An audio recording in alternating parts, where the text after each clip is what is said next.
trabajo miofacial ayuda a que se recupere o que se suelte porque a lo mejor hay más tensión o está más rígida, no sé.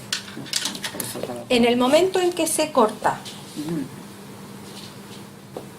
ya sea en superficie o en profundidad, porque estamos hablando o de un bisturí o de un laparoscopio, que un laparoscopio rompe la fascia. Por favor, tenedlo en cuenta si tenéis algún día la terrible tentación de hacer una liposucción. Una liposucción es una auténtica agresión. No. Rompe el laparoscopio. Imagínate una cesárea. Por ejemplo, una cesárea. Entonces, en una cesárea hay una cosa importante que depende del tiempo que haya tenido el cirujano para hacer la cicatriz. Por ejemplo, porque depende de cómo corte los planos.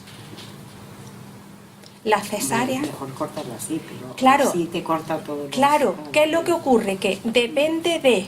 Hay una situación de urgencia, y eso lo comentaba una cirujana obstetra.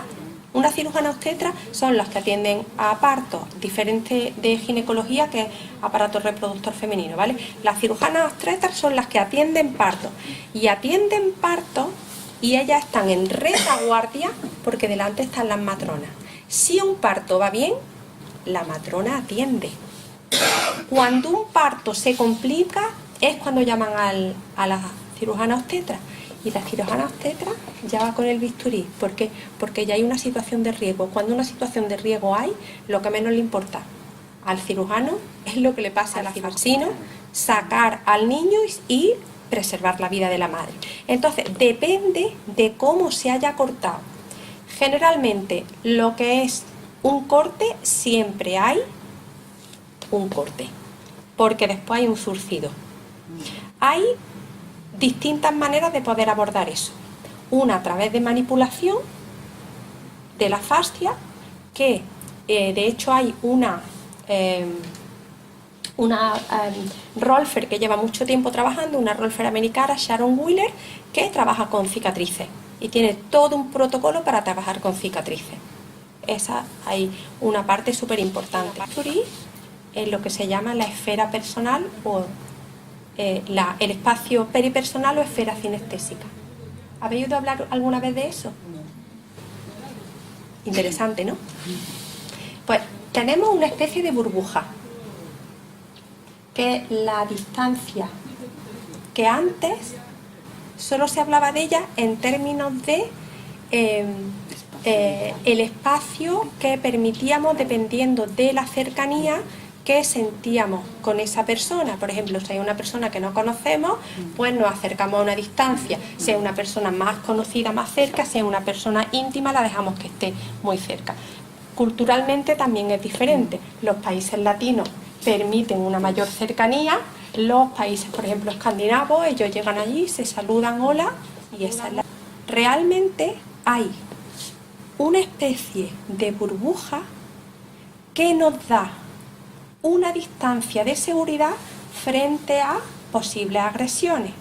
Por ejemplo, cómo se construye esa esfera en la que respondo. Él sabía que yo le iba a tirar un objeto, pero ¿qué pasa si hay un objeto que viene demasiado rápido y no nos da tiempo? El típico cabezazo cuando estamos jugando al balón, ¿verdad? Que casi todo el mundo recuerda, ¡ah, qué cabezazo me han dado! Pues un balón puede resultar algo, bueno, pues a lo mejor me sale un chichón, pero nada más. Pero un bisturí es de otro orden, porque el bisturí corta, pero hay veces que el bisturí se ha quedado incluso después de haber hecho la intervención, porque lo que ha quedado con unos límites rotos no es solo la piel, es esto que nos protege. Entonces, para recuperar no es solo el trabajo en tejidos directamente, sino en este espacio. Por ejemplo, este investigador del que yo he hablado, Hubert Godard, que es un hombre con una experiencia tremendísima. Él primero estudió química y se hizo bailarín, desarrolló el departamento de ciencias del movimiento y lleva 30 años trabajando en un centro de cáncer de mama en Milán. Y nos contaba una situación muy particular, que es que venían las mujeres con un diagnóstico de cáncer de mama, por ejemplo, un cáncer de mama en una mama, y había un dolor en el brazo del mismo lado. Y no había pasado nada. Todavía ni la habían intervenido, solo había un diagnóstico de cáncer de ahí. Y como tenía un equipo multidisciplinar, empezó a investigar. ¿Y sabéis qué es lo que pasaba? Hacía pasar a personas por ahí y a la persona le ponía electrodos en distintos músculos. Y a lo mejor si la persona tenía extendido el brazo y una persona pasaba por allí, se contraía. ¿Qué es lo que ocurre? Que ese espacio en el que había, por ejemplo, una detección del cáncer de mama ya no estaba íntegro. Es como si el cuerpo hubiera hecho así. Entonces no es algo...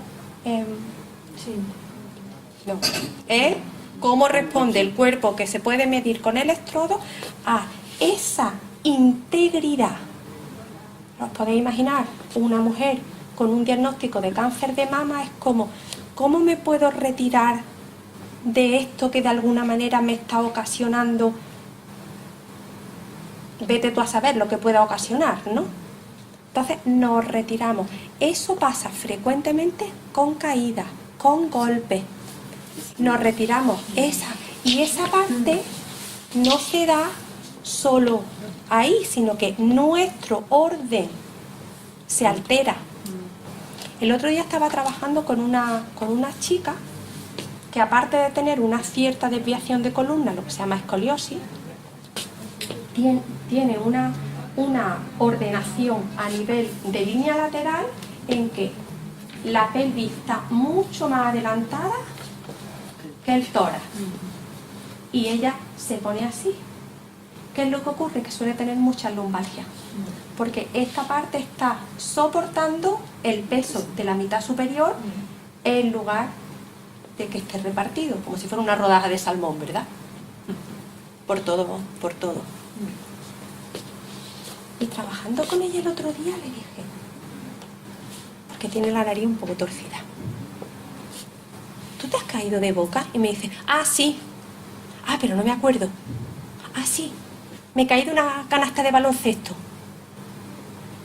Entonces, porque cuando yo le pido que de aquí venga aquí, ella me dice, es que tengo la sensación de que me voy a caer de boca.